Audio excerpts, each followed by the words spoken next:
সম্ভবত রাহুল গান্ধীর ইচ্ছে মতোই লোকসভা ভোটে দাঁড়াতে চলেছেন প্রদেশ কংগ্রেসের একাধিক হেভিওয়েট নেতা।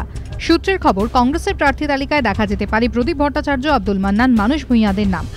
এবারও লোকসভা ভোটে বহরমপুর থেকেই অধীর চৌধুরী প্রার্থী হওয়ার সম্ভাবনা জোরালো। বর্তমানে এই কেন্দ্রেই সাংসদ তিনি। গতবারের মতো এবারও রায়গঞ্জেই দাঁড়াতে পারেন দীপা দাসমুন্সী। বসিরহাট কিংবা উলুবেড়িয়া থেকে কংগ্রেস প্রার্থী করতে পারে মোহাম্মদ আজহারউদ্দিনকে। বর্তমানে তিনি উত্তরপ্রদেশের মোরাদাবাদের প্রার্থী। কলকাতা উত্তর থেকে প্রার্থী হতে পারেন সদ্য তৃণমূল ছেড়ে কংগ্রেসে যোগ দেওয়া সোমেন মিত্র।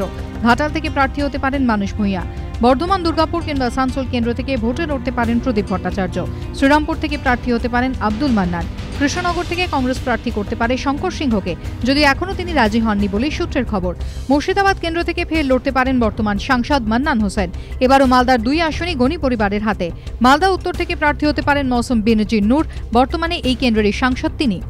গতবারের মতো এবারও মালদা দক্ষিণ কেন্দ্রে প্রার্থী হতে পারেন আবু হাসেম খান চৌধুরী। জঙ্গিপুর থেকেই ভোটে লড়তে পারেন অভিজিৎ মুখোপাধ্যায়। যাদবপুর থেকে প্রার্থী করা হতে পারে শিল্পী সমীর রাইজকে, যদিও এখনও তিনি রাজি নন বলে সূত্রের খবর। সেক্ষেত্রে প্রার্থী করা হতে পারে কৃষ্ণা দেবনাথকে। দমদম থেকে প্রার্থী করা হতে পারে অরুণাভ ঘোষকে, তবে এখনও তিনি রাজি হননি। শেষমেশ তিনি রাজি না হলে প্রার্থী করা হতে পারে তাপস মজুমদারকে। কলকাতা দক্ষিণ থেকে প্রার্থী করা হতে পারে মালা রায়কে। জলপাইগুড়ি থেকে দাঁড়াতে পারেন বিধায়ক সুখবিলাস বর্মা।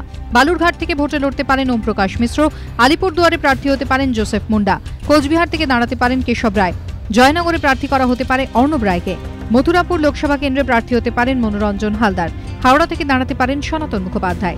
সম্প্রতি দিল্লিতে প্রদেশ কংগ্রেস নেতৃত্বের সঙ্গে বৈঠকে কংগ্রেস সহসভাপতি রাহুল গান্ধী বলেন, তিনি চান ঐক্যবদ্ধ সংগঠনের বার্তা দিতে সব বর্ষিয়ান নেতা ভোটে লড়ুন।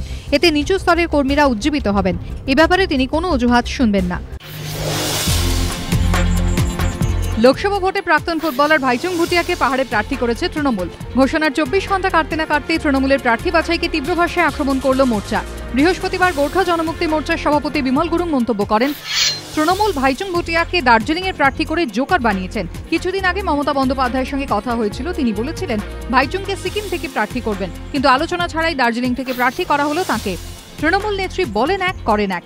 সিপিএম এর তবু নীতি ছিল, রাজ্যসভাতেও পাহাড়ের প্রার্থী দেওয়া হলো না, লোকসভাতেও সিকিমের মানুষকে দার্জিলিংয়ে প্রার্থী করা হলো। তৃণমূলের প্রার্থী তালিকায় তারকা সমাবেশ, আর সেই তারকাদের উপস্থিতি নিয়েই এবার ধুমধুমার বাকযুদ্ধ দুই শিবিরের মধ্যে। তৃণমূলের লোকসভার প্রার্থী তালিকায় রয়েছেন বিভিন্ন ক্ষেত্রের নক্ষত্ররা। একদিকে যেমন দেব, মুনমুন সেন কিংবা সন্ধ্যা রায়ের মতো অভিনেতা অভিনেত্রী, তেমনই রয়েছেন ভাইচুং ভুটিয়া, ইন্দ্রনীল সেন, সৌমিত্র রায়রাও।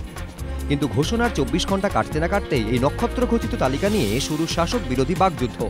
শ্যামল চক্রবর্তীর কটাক্ষ, তৃণমূলের এই তালিকা দেখে বামেরা নয়, চিন্তায় সাধারণ মানুষই। বামেদের পাল্টা খোঁচা দিয়ে মদন মিত্রের মন্তব্য, সংস্কৃতি জগৎ নিয়ে তো এককালে বামেরাই অহংকার করত,